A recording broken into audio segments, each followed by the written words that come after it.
Hello dear, कैसे हैं आप लोग। आज हम सभी कक्षा 6वीं के हिंदी विषय के मल्हार पाठ पुस्तक का पाठ 2 गोल पढ़ेंगे।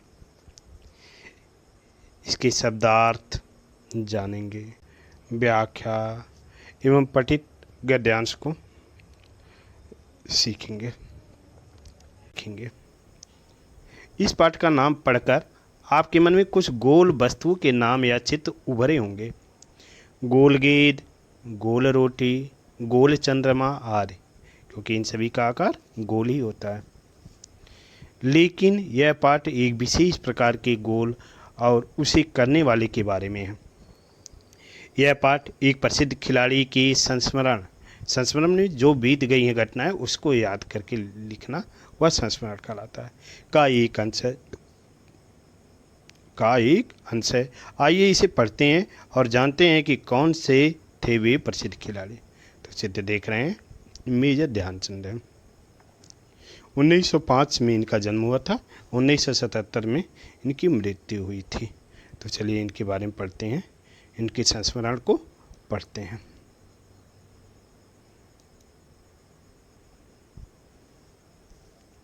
गोल पाठ का नाम है। शब्दार्थ पहले जान ले, जिससे हमें पठन के समय में किसी भी प्रकार की दिक्कत न हो। धक्का मुक्की, धक्का देने और खींचने की क्रिया धक्का मुक्की कहलाता है। नोकझोंक मीन्स आपसी कहा सुनी। रेजिमेंट मीन्स सेना का एक बड़ा हिस्सा जिसमें कई सिपाही होते हैं। मुकाबला मीन्स प्रतियोगिता। बेकार मीन्स व्यर्थ। हॉकी स्टिक मीन्स हॉकी खेलने में उपयोग की जाने वाली एक लंबी टेढ़ी छड़ी। मैदान मीन्स खुला स्थान जहाँ खेल खेले जाते हैं। खिलाड़ी मीन्स व्यक्ति जो किसी प्रकार में भाग लेता है, किसी खेल में भाग लेता है। पंजाब रेजिमेंट मीन्स भारतीय सेना का एक विशिष्ट भाग जो पंजाब क्षेत्र के सैनिकों से बना होता है। इस तरह से अनेक रेजिमेंट बने हैं, जैसे गोरखा रेजिमेंट, जाट रेजिमेंट, ऐसे बहुत हैं। सैंपर्स एंड माइनर्स टीम, सेना की एक इकाई जो इंजीनियरिंग और खनन कार्यों में विशेषज्ञ होती है, उनकी एक खेल टीम। छीनने में से ज़बरदस्ती किसी वस्तु को लेना। घटनाएं जो कुछ घटित होती हैं। चलता मीन्स स्वीकार या सामान माना जाता है। दे मारी मीन्स जोर से मारी, प्रहार की। इस तरह से इसके शब्दार्थ को भी आप कॉपी में लिख लेंगे। खेल के मैदान में धक्का मुक्की और नोकझोंक की घटनाएं होती रहती हैं। लेखक कह रहा है कि खेल का मैदान जहाँ भी होता है तो धक्का मुक्की, एक दूसरे को धक्का देना, खींचने की प्रक्रिया और नोकझोंक, आपसी वाद विवाद की घटनाएं होती रहती हैं। तब भी हो रही थी, आज भी हो रही हैं। खेल में तो यह सब चलता है। कभी ये लेखक कहना चाहता है कि खेल में यह सब चलता है, स्वीकार है, थोड़ा बहुत तो ऐसा हर खेल में हो जाता है। जिन दिनों हम खेला करते थे उन दिनों भी यह सब चलता था। इस तरह से लेखक कह रहा है, जब हम भी खेलते थे तब भी ऐसा चलता था। क्या? उसमें भी धक्का मुक्की और नोकझोंक होते ही रहते थे। सन 1933 की बात है। 1933 की बात है। उन दिनों में पंजाब रेजिमेंट की ओर से खेला करता था। उस समय लेखक जो हैं, मेजर ध्यानचंद जी जो हैं, पंजाब रेजिमेंट की तरफ से खेलते थे। एक टीम पंजाब रेजिमेंट और सैंपर्स एंड माइनर्स टीम के बीच मुकाबला हो रहा था। एक दिन पंजाब रेजिमेंट और सैंपर्स माइनर्स टीम के बीच मुकाबला हो रहा था। माइनर्स टीम के खिलाड़ी मुझसे गेंद छीनने की कोशिश कर रहे थे। कोशिश में प्रयास। गेंद मेरे पास थी और सभी मुझसे छीनने का प्रयास कर रहे थे, लेकिन उनकी हर कोशिश प्रयास बेकार जाती, व्यर्थ जाती और मुझसे गेंद छीन नहीं पा रहे थे, ले नहीं पा रहे थे। इतने में एक खिलाड़ी ने गुस्से में आकर हॉकी स्टिक मेरे सिर पर दे मारी। तभी एक खिलाड़ी गुस्से में आकर के हॉकी स्टिक मेरे सिर पर मार दिया। मुझे मैदान से बाहर ले जाया गया और चूँकि चोट लगी तो मैदान से बाहर प्राथमिक उपचार के लिए लेखक को ले जाना पड़ा। आगे पढ़ते हैं। शब्दार्थ। चिंता मीन्स फिक्र या परेशानी। बदला मीन्स प्रतिशोध। ढंग मीन्स तरीका, शैली। सच मानो मीन्स वास्तव में सच्चाई यह है कि बुरा काम मीन्स गलत कार्य, अनुचित क्रिया। डरना मीन्स भयभीत होना। आ पहुँचा मीन्स वापस आ गया, फिर से उपस्थित हो गया। शर्मिंदा हुआ मीन्स लज्जित हुआ।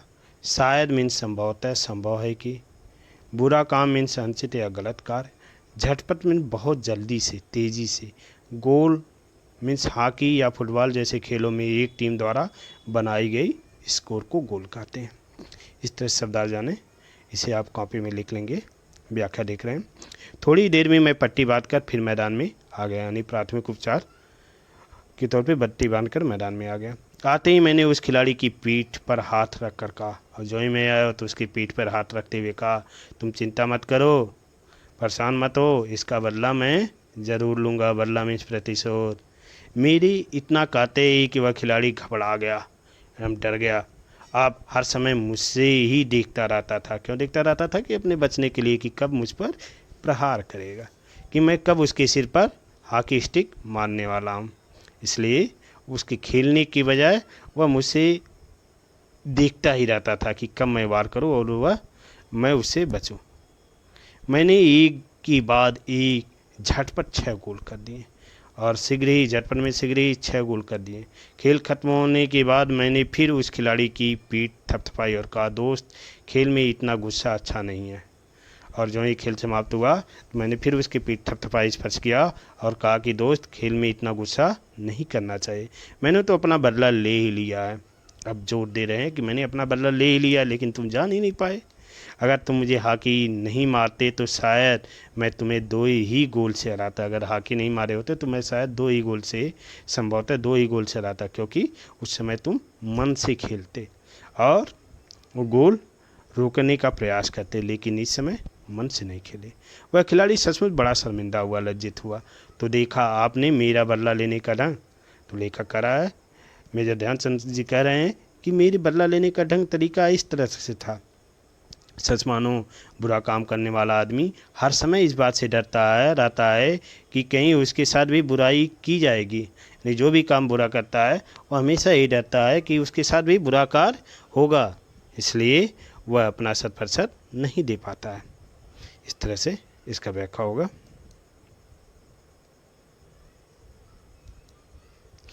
घेर लेते मीन चारों ओर से आकर मिल जाते। सफलता का राज, सफलता का राज। गुरु मंत्र में विशेष ज्ञान या शिक्षा। लगन मीन्स दृढ़ता। साधना मीन्स अभ्यास, मेहनत। खेल भावना मीन्स खेल का सही दृष्टिकोण। दिलचस्पी मीन्स रुचि, शौक। सूबेदार मेजर मीन्स सेना में एक उच्च अधिकारी का पद। छावनी मीन्स सेना का कैंप जहाँ सैनिक रहते हैं। अभ्यास मीन्स ट्रेनिंग। नौसिखिया मीन्स जो नया सीख रहा है। इस तरह से इसका होगा। आज मैं जहाँ भी जाता हूँ बच्चे या बूढ़े मुझे घेर लेते हैं और मुझसे मेरी सफलता का राज जानना चाहते हैं। यानी जहाँ भी मेजर ध्यानचंद जी जाते हैं सभी उन्हें घेर लेते हैं, उनकी सफलता का राज जानना चाहते हैं कि आप सफल कैसे हुए हैं। मेरे पास सफलता का कोई गुरु मंत्र तो है नहीं, कोई विशेष ज्ञान नहीं है मेरे पास, गुरु मंत्र, विशेष ज्ञान, शिक्षा। हर किसी को यही कहता हूँ कि लगन, साधना और खेल भावना ही सफलता का सबसे बड़ा मंत्र है। आप भी किसी भी क्षेत्र में सफल होना चाहते हैं तो उसके प्रति लगन, साधना और खेल भावना, लगन, साधना और खेल भावना, पढ़ने की भावना या जो भी है, आप उसे ज़रूर रखें। मेरा जन्म सन 1904 में प्रयाग में एक साधारण परिवार में हुआ था। ठीक, मेजर ध्यानचंद जी कह रहे हैं कि उनका जन्म 1904 में प्रयाग में हुआ था, जो ये आज प्रयागराज है। इसके पहले इलाहाबाद था, इसे संगम नगरी भी कहा जाता है। बाद में हम झांसी आकर बस गए। 16 साल की उम्र में मैं पृष्ठ ब्राह्मण रेजिमेंट में एक साधारण सिपाही के रूप में भर्ती हो गया। कितने वर्ष की उम्र में? 16 वर्ष के। मेरी रेजिमेंट का हॉकी खेल में काफ़ी नाम था। रेजिमेंट का जो हॉकी खेल में बहुत ही नाम था, पर खेल में मेरी कोई दिलचस्पी नहीं थी, दिलचस्पी में रुचि नहीं था। उस समय हमारी रेजिमेंट के सूबेदार मेजर तिवारी होते थे। मेजर तिवारी जो थे वे सूबेदार थे। वे बार बार मुझे हॉकी खेलने के लिए प्रेरित करते थे। हमारी छावनी में हॉकी खेलने का कोई निश्चित समय नहीं होता था, यानी कोई इस समय खेलना है ऐसा कोई निश्चित समय नहीं था। सैनिक जब चाहे मैदान में पहुंच जाते और अभ्यास शुरू कर देते। जो इसको मन किया जब भी चाहते हैं वह मैदान में पहुंच जाते और अभ्यास शुरू कर देते थे। उस समय तक मैं एक नौसिखिया खिलाड़ी था। नौसिखिया में जान रहे जो नया सीख रहा। जैसे आप साइकिल चलाना सीख रहे तो नौसिखिया होंगे, तैरना सीख रहे हैं तो नौसिखिया होंगे। इस तरह कोई भी खेल सीख रहे हैं तो आप नौसिखिया होंगे। ऐसे इसका व्याख्या आप करेंगे। पठित गद्यांश। अब गद्यांश पढ़ेंगे, इसके आधार पर प्रश्न देंगे, उत्तर देंगे। मेरा जन्म सन 1904 में प्रयाग में एक साधारण परिवार में हुआ था। बाद में हम झांसी आकर बस गए। 16 साल की उम्र में मैं फर्स्ट ब्राह्मण रेजिमेंट में एक साधारण सिपाही के रूप में भर्ती हो गया। मेरी रेजिमेंट का हॉकी खेल में काफ़ी नाम था, पर खेल में मेरी कोई दिलचस्पी नहीं थी। उस समय हमारी रेजिमेंट का सूबेदार मेजर तिवारी थे। वे बार बार मुझे हॉकी खेलने के लिए कहते। हमारी छावनी में हॉकी खेलने का कोई निश्चित समय नहीं होता था। सैनिक जब चाहे मैदान में पहुंच जाते और अभ्यास शुरू कर देते थे। उस समय तक मैं एक नौसिखिया खिलाड़ी था। इस तरह से आप इसे ध्यान से पढ़ेंगे। उसके बाद गद्यांश आधारित प्रश्नों को आप देंगे। मेजर ध्यानचंद का जन्म कहाँ हुआ था? लखनऊ साधारण परिवार में, प्रयाग में, झांसी में। तो आपका जो उत्तर होगा उसे आप कमेंट में ज़रूर लिखिए, जैसे यहाँ पर है प्रयाग। किस खेल में मेजर ध्यानचंद की दिलचस्पी नहीं थी? हॉकी में, क्रिकेट में, रेजिमेंट के खेल में, खेल के मैदान के खेल में। तो उत्तर जो भी होगा आप कमेंट में दीजिए। क्या उत्तर होगा? हॉकी में। किसके लिए समय निश्चित नहीं था? हॉकी खेलने के लिए, घूमने के लिए, अभ्यास के लिए, खाने के लिए। तो किसके लिए समय निश्चित नहीं था? हॉकी खेलने के लिए। नौसिखिया का अर्थ क्या होता है? नया सीखिया, नौसिखिया, नौसिखा, जो नया सीख रहा हो। तो जो भी उत्तर होगा आप ज़रूर लिखिए, जो नया सीख रहा हो। प्रस्तुत गद्यांश में किसका वर्णन किया गया है? तो किसका वर्णन किया गया? उत्तर आप जानते हैं, हाँ, मेजर ध्यानचंद का। इस तरह से आपका ये उत्तर होगा। आगे देखते हैं।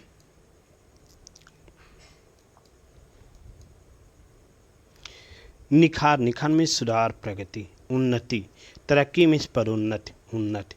कप्तान में टीम का नेता या प्रमुख।